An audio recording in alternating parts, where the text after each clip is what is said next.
En el capítulo número 8, según San Mateo, el autor, inspirado por el Espíritu de Dios, nos hace ver los muchos milagros y maravillas que nuestro Señor Jesucristo hacía. Podemos ver en los primeros versículos sanando a un leproso, al criado del centurión, a la suegra de Pedro. Y dice la palabra de nuestro Señor que en la noche le trajeron muchos endemoniados y con su palabra él echaba fuera a los demonios y sanó a todos los enfermos. Había muchísima gente y dice la palabra del Señor que Jesús entró en una barca y con ellos sus discípulos y les dijo, pasemos al otro lado. Fueron mar adentro y se levantó tremenda tormenta que las olas cubrían la barca, pero él dormía. Podemos ver aquí en esta expresión su naturaleza humana. Nuestro Señor Jesucristo estaba cansado y sus discípulos se asustaron. Siempre me llamó la atención este versículo, ya que estamos hablando de experimentados pescadores, pero a pesar de eso temieron. Vamos más allá. A pesar que Cristo estaba con ellos, ellos temieron. Ellos, dominados por su temor, despertaron al Señor y le dijeron, Señor, sálvanos que vamos a morir. Y Cristo les dijo, ¿por qué tienen miedo, hombres de poca fe? Entonces dice el relato bíblico que se levantó e hizo callar a los vientos y al mar, y hizo una gran bonanza, tranquilidad, paz. Y esto nos habla de su naturaleza divina. Hay tanto que podemos aprender en esta historia, en este viaje de pasar al otro lado. Sin duda alguna tendremos tormentas. Cristo mismo nos dice, en el mundo tendréis aflicción. Es algo certero, es algo seguro, es algo inevitable. Que en el camino estrecho seremos afligidos. El apóstol Pablo nos recuerda esto en Filipenses, que se nos ha concedido por causa de Cristo, no solamente el de creer, sino el de padecer por su nombre. Así que es irrefutable esta verdad de nuestro Señor, que en el mundo tendremos aflicción. Es su palabra y es la palabra de Dios. Pero dice Cristo, pero confiad, yo he vencido al mundo. Una vez más, esta palabra confiad está íntimamente relacionada con la fe, a la confianza que en medio de la tempestad nosotros sepamos que Cristo está en la barca.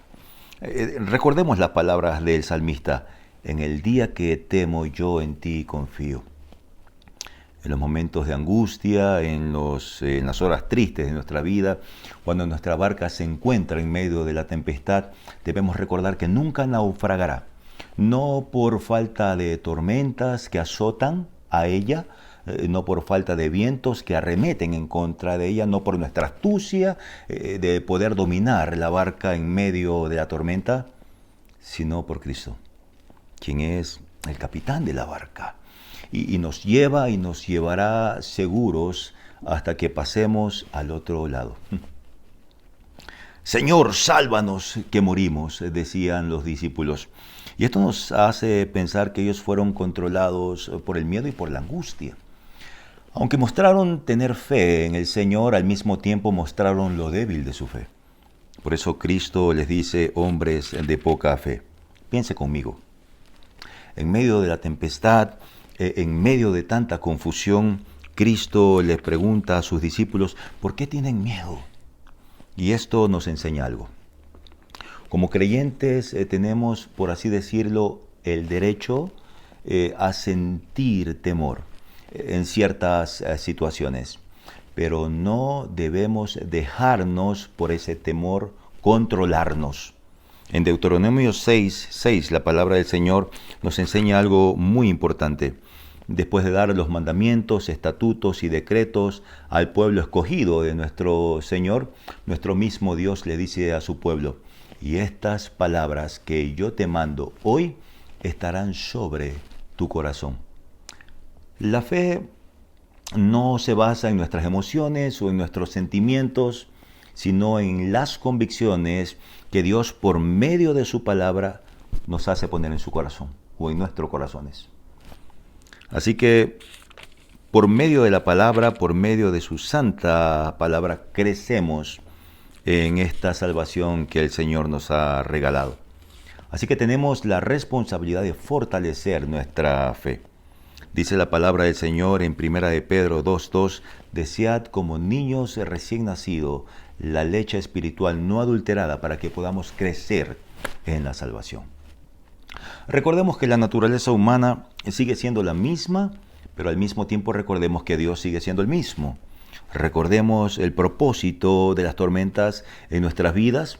Recordemos quién está con nosotros en medio de la tempestad y así poder dar gloria a su nombre en medio de la dificultad, testificando al mundo que estamos en las manos de un Dios bueno, santo, sabio y todopoderoso, y que es fiel a su pacto de hacernos bien todos los días de nuestro peregrinaje.